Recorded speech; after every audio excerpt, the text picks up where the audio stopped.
Seasonal వ్యాధులతో పడకేస్తున్న పల్లెలు వర్షాకాలం ప్రారంభమైంది. దీంతో పాటే తెలంగాణ పల్లెలు సీజనల్ వ్యాధులతో అతలాకుతలమైపోతున్నాయి. చిన్న పెద్ద తేడా లేకుండా ప్రతి ఒక్కరూ వ్యాధుల బారిన పడుతున్నారు.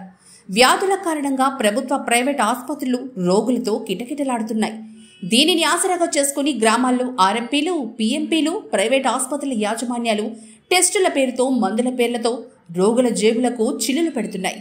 తెలంగాణ వ్యాప్తంగా డెంగ్యూ, టైఫాయిడ్ వంటి సీజనల్ వ్యాధులతో రోగులు ఇబ్బంది పడిపోతున్నారు.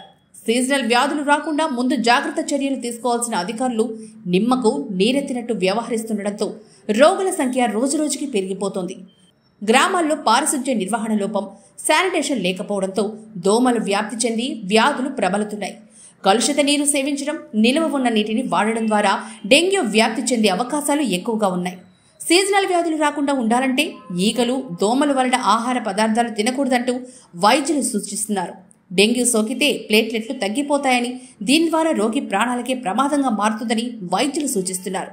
డెంగ్యూ, టైఫాయిడ్ వ్యాధులు వచ్చిన వారికి తలనొప్పి, జ్వరం వంటి నొప్పులు అధికంగా ఉంటాయని, ఈ లక్షణాలు ఉన్న రోగులు వెంటనే వైద్యులను సంప్రదించి చికిత్స చేయించుకోవాలని వైద్యాధికారులు రోగులకు సూచిస్తున్నారు. అయితే గ్రామీణ ప్రాంతాల్లోని పీహెచ్సీ, సిహెచ్సీ, ఇతర ప్రభుత్వ ఆసుపత్రుల్లో ఔషధాల కొరత వేధిస్తోంది.